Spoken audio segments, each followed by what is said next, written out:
Hello dear learner, once again welcome back to Learn from Santosh र आजको यो भिडियोमा बेसिक एकाउन्टिङ कन्सेप्ट तपाईहरुको माझ लिएर आएको छु। 8 वटा रहेको बेसिक एकाउन्टिङ कन्सेप्ट मध्येमा तपाईको एक्जामिनेसनमा एउटा बेसिक एकाउन्टिङ कन्सेप्ट सोधेको हुनाले गर्दा आजको यो भिडियोमा 8 वटै बेसिक एकाउन्टिङ कन्सेप्टको प्रोपर एक्सप्लेनेसन दिएर तपाईहरुको थप भएको डाउटलाई क्लियर गर्नेछु। त्यसको लागि यो भिडियोलाई तपाईले अन्तिमसम्म हेरेर मलाई साथ दिनु। नर्मली संसारभरि कमनली युज्ड हुने एकाउन्टिङ कन्सेप्टलाई चाहिँ आइएएससी द्वारा रिकग्नाइजेसन गरिन्छ र आइएएससी भनेको के हो त इन्टरनेसनल एकाउन्टिङ स्ट्यान्डर्ड कमिटी हो र यो आइएएससी द्वारा रिकग्नाइज भएको एकाउन्टिङ कन्सेप्टलाई हामी जिएएपी भनेर पनि बुझ्न सक्छौँ। यसको फुल फर्म भनेको चाहिँ जेनरली एक्सेप्टेड एकाउन्टिङ प्रिन्सिपल्स हो र आजको यो भिडियोमा फर्स्ट एकाउन्टिङ कन्सेप्टमा रहेको छ बिजनेस इन्टिटी कन्सेप्ट र बिजनेस इन्टिटी कन्सेप्ट अनुसार बिजनेस र बिजनेसको ओनर चाहिँ दुईवटा डिफ्रेन्ट र सेपरेट लिगल इन्टिटिज हो र यसमा बिजनेसलाई ओनरले गरेको पर्सनल ट्रान्जेक्सनसँग केही पनि सरोकार रहँदैन। त्यसैले बिजनेसले गरेको फाइनेन्शियल ट्रान्जेक्सन्सहरूलाई कम्पनीको पोइन्ट अफ भ्यूबाट आफ्नो बुक्स अफ एकाउन्टमा रेकर्ड गर्नुपर्ने हुन्छ, न कि ओनरको पर्सनल ट्रान्जेक्सनको पोइन्ट अफ भ्यूबाट। त्यसैले हामीले के बुझ्नु पर्ने हुन्छ भन्दा यदि कम्पनीको बिजनेस ट्रान्जेक्सन्सहरू भएको छ भने पोइन्ट अफ भ्यू चाहिँ हामीले कम्पनीको लिनुपर्ने हुन्छ, न कि ओनरको लिनुपर्ने हुन्छ। र यदि हामीले कम्पनीको फाइनेन्शियल ट्रान्जेक्सन्स र ओनरको पर्सनल ट्रान्जेक्सनलाई चाहिँ मिक्स गर्यो भने त्यतिखेर कुनै पनि कम्पनीको ट्रु फाइनेन्शियल स्टेटमेन्ट चाहिँ हामीले निर्धारित गर्न सक्दैनौँ। र तपाईहरुको लागि आज मैले बिजनेस इन्टिटी कन्सेप्टको चाहिँ एउटा सर्ट एन्ड स्विट डेफिनेसन यहाँ लेखेको छु। This concept states that the business and its owners are considered as two separate and distinct entities for the purpose of recording and reporting the financial transactions.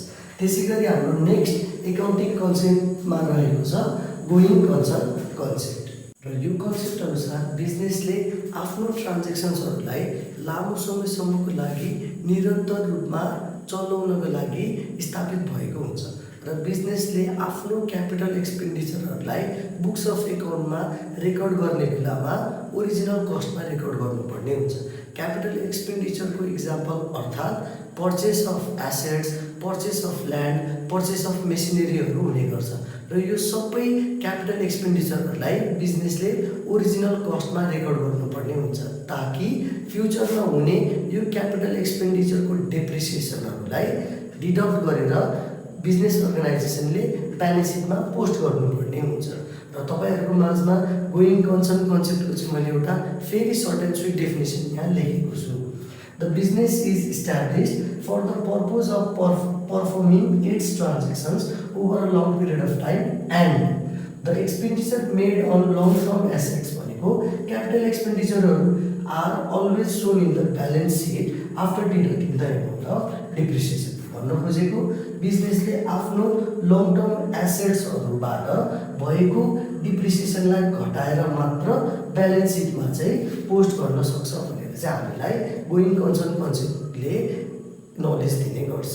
त्यसैगरी third accounting कन्सेप्टमा रहेको छ money measurement concept र यो money major concept अनुसार बिजनेसको त्यस्तो एक्टिभिटिजहरू अथवा ट्रान्जेक्सन्सहरू जसलाई हामीले मोनिटरी भ्यालुमा एक्सप्रेस्ड अथवा कन्भर्ट गर्न सक्छौँ भने त्यो ट्रान्जेक्सनलाई कम्पनीको बुक्स अफ एकाउन्टमा रेकर्ड गर्नुपर्छ भन्ने जानकारी हामीलाई दिने गर्छ। अर्थात् बिजनेसको त्यस्तो ट्रान्जेक्सन जसलाई हामीले मोनिटरी भ्यालुमा कन्भर्ट गर्न सकेनौँ भने त्यो ट्रान्जेक्सनलाई चाहिँ बुक्स अफ एकाउन्टमा रेकर्ड गर्नु हुँदैन भन्ने जानकारी पनि हामीलाई यो एकाउन्टिङ कन्सेप्टले दिने गर्छ। र तपाईहरुको माझमा मैले यसको डेफिनेसन के लेखेको छु भन्दा this concept states that only those transactions which can be measured and expressed in terms of money are recorded in the books of account।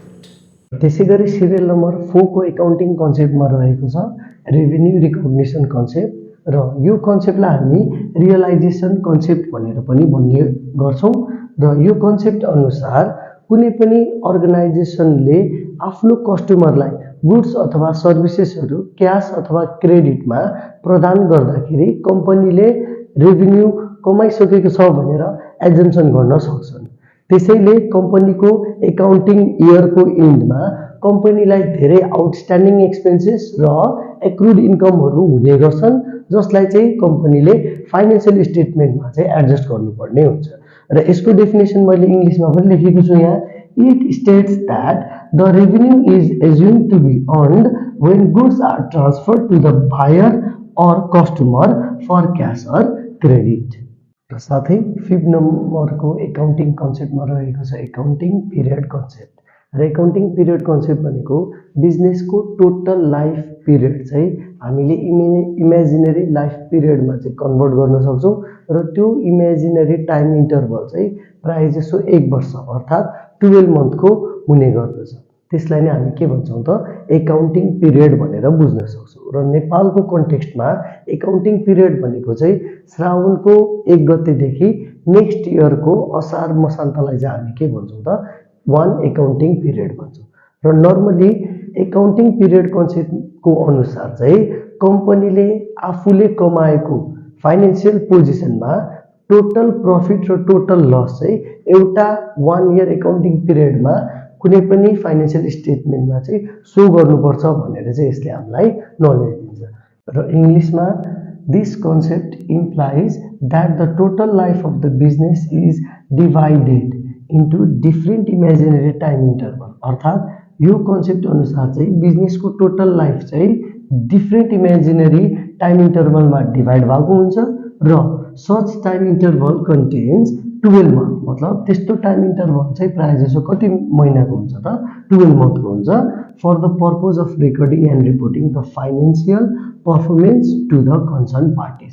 अब फाइनेन्शियल पर्फर्मेन्स भनेको के हो त कम्पनीले कुनै पनि एकाउन्टिङ पिरियडमा टोटल नेट प्रफिट कति कमाएको छ अथवा टोटल नेट लस कति सफर गरेको छ त्यसको इन्फर्मेसन कुनै पनि कन्सर्न पार्टीलाई दिन्छ भने त्यसलाई नै हामी के भन्छौँ त एकाउन्टिङ पिरियड कन्सेप्ट भनेर पनि बुझ्न सक्छौँ। सिमिलरली नेक्स्ट एकाउन्टिङ कन्सेप्टमा रहेको छ कस्ट एकाउन्टिङ कन्सेप्ट। र यो कस्ट एकाउन्टिङ कन्सेप्ट चाहिँ नर्मली गोइङ कन्सर्न कन्सेप्टसम्म मिल्दोजुल्दो रहेको छ। भन्न खोजेको कुनै पनि बिजनेस अर्गनाइजेसनले फिक्स्ड एसेट्स पर्चेस गरेको छ भने त्यसलाई कस्ट प्राइसमा रेकर्ड गर्नुपर्ने हुन्छ, अर्थात् ओरिजिनल प्राइसमा रेकर्ड गर्नुपर्ने हुन्छ। र फ्युचरमा भ्यालुएसन गर्ने बेलामा पनि मार्केट प्राइसमा चाहिँ त्यो फिक्स्ड एसेट्सको भ्यालुलाई रेकर्ड गर्न मिल्दैन भन्ने इन्फर्मेसन चाहिँ हामीलाई कस्ट कन्सेप्टले प्रोभाइड गरेको हुन्छ। र ब्यालेन्स सिटमा फिक्स्ड एसेट्सको टोटल भ्यालु देखाउने बेलामा डिप्रिसिएसन घटाएर त्यो भ्यालु चाहिँ कस्ट प्राइसमै देखाउने गरिन्छ भनेर पनि कस्ट कन्सेप्टले हामीलाई इन्फर्मेसन प्रोभाइड गर्छ। र यसलाई इङ्ग्लिसमा चाहिँ डिफाइन कसरी गरिन्छ भन्दा it states that the value of the asset is to be recorded in the books of account in their cost price but not in market price for the purpose of reporting financial performance। त्यस पछाडि 7 basic accounting कन्सेप्टमा रहेको छ matching concept. Matching concept भनेको के हो भन्दा cost र revenue match गर्ने कन्सेप्टलाई पनि हामी म्याचिङ कन्सेप्ट भन्न सक्छौँ। र यसमा नर्मल्ली कम्पनीको true profit or loss determine गर्नको लागि म्याचिङ कन्सेप्ट एउटा के हुन्छ त गाइडलाइन हुनसक्छ। र नर्मली कम्पनीको प्रफिट कतिखेर हुन्छ भन्दाखेरि जब कम्पनीले खर्चभन्दा बढी रेभिन्यू कलेक्ट गर्छ भने त्यतिखेर नेट प्रफिट हुन्छ भने कम्पनीले एक्सपेन्सेस बढी गरेर रेभिन्यू कम कलेक्ट गरेको छ भने त्यतिखेर नेट लस हुन्छ।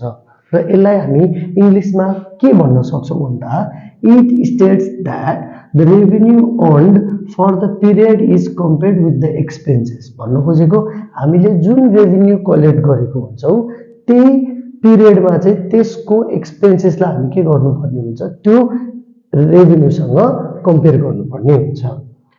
of such period for the purpose of determining the amount of profit or loss of the business। त्यसै गरी लास्टमा एकाउन्टिङ कन्सेप्टमा रहेको छ ड्युअलिटी कन्सेप्ट। यसलाई हामी ड्युअल कन्सेप्ट पनि भन्न सक्छौँ। र यो कन्सेप्ट अनुसार कुनै पनि बिजनेसको फाइनेन्शियल ट्रान्जेक्सन्सहरू पर्फर्म भएको छ भने त्यसमा दुईवटा एकाउन्टको डबल इफेक्ट रहेको छ। यदि एउटा एकाउन्टलाई हामीले डेबिट गर्छौं भने अर्को एकाउन्टलाई क्रेडिट गर्नुपर्ने हुन्छ र यो दुईटा एकाउन्टको अमाउन्ट पनि एकअर्कासँग के हुन्छ त इक्वल भएको हुनाले गर्दा यसलाई हामी डुअलिटी कन्सेप्ट भनेर पनि बुझ्न सक्छौं। र नर्मली यो कन्सेप्टलाई चाहिँ हामीले के भन्छौं भन्दा this concept states that every financial transactions have two-fold effect and it is recorded on debit and credit side of two different accounts with equal amounts। र यो कन्सेप्टलाई हामी अर्को के पनि भन्न सक्छौं भन्दाखेरि एसेट्स को भ्यालु जहिले पनि क्यापिटल र ओनर्स को लायबिलिटीसँग जहिले पनि इक्वल हुन जरुरी छ। यसैगरी 8 वटा बेसिक एकाउन्टिङ कन्सेप्टको एक्सप्लेनेसनबाट तपाईहरुले बेसिक एकाउन्टिङ कन्सेप्ट बुझ्नको लागि यो भिडियोले केही हदसम्म हेल्प गरेको छ भने यो भिडियोलाई लाइक र आफ्नो साथीहरुमा शेयर पनि गरिदिनु होला।